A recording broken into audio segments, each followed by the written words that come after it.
teacher leaders and instructional coach PLC focus group members. We hope you all have had a wonderful start to the school year. I'm Rebecca Hazelbeck, and I'm here with my colleague, Erica Williams. And we greatly appreciate you all taking the time that you spent to meet with us, to share your thoughts and your experiences around what tasks might be most high leverage to really support your collaborative learning team time. We heard your feedback, and we've been busy creating new resources to support teachers and planning for student success. And after meeting with you all, along with members of the leadership team, which would include assistant superintendents, executive principals, directors, and members of central office, we really worked to determine the trends across the groups to support the shifts that we could make to the CT process to maximize effectiveness. So you'll see some of the quotes that you all offer that highlight the current reality of CLTs within your schools. Take a look. And as a result of the conversations, there were 4 areas of focus that you all identified, that we identified to be most high leverage to impact student success. And those 4 areas are unpacking to understand the content, creating assessments, analyzing student data, and learning together. And we realized after looking at the feedback that we wanted to support you all in getting back to the basics, simplifying what we've been doing to help our current workforce to be even more collaborative and more efficient to support the wide range of students that we have here in FCPS. So we turn the image that you'll see here to the 4 critical questions with the ability to center student success.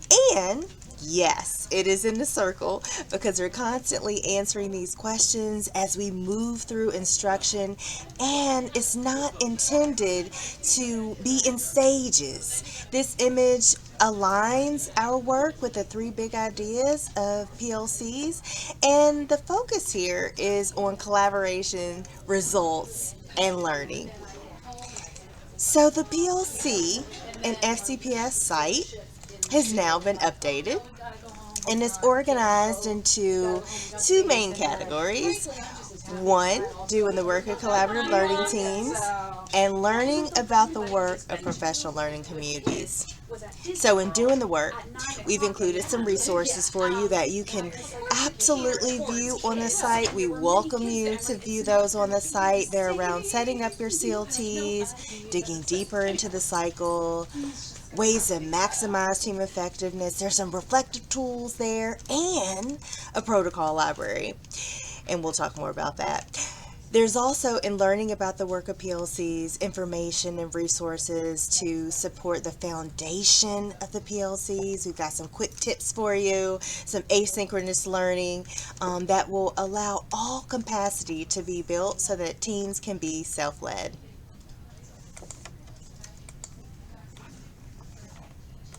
And we've created a CLT protocol library that we highlighted earlier. It's going to support you all in answering the 4 critical questions. And in the past, the parts of the cycle might have felt like steps done each week, step by step, that led teams to feeling like maybe there wasn't enough time to get the work done, or that there was a right way to do it. So based on that feedback, we identified some tasks that answered more than 1 critical question, and it's organized by what teams would do before the unit, during the unit, and after the unit. And there's also a development of a handful of effective and efficient protocols that we hope will be supportive to you all, that are organized in a way that will maximize the time within your teams to support each other.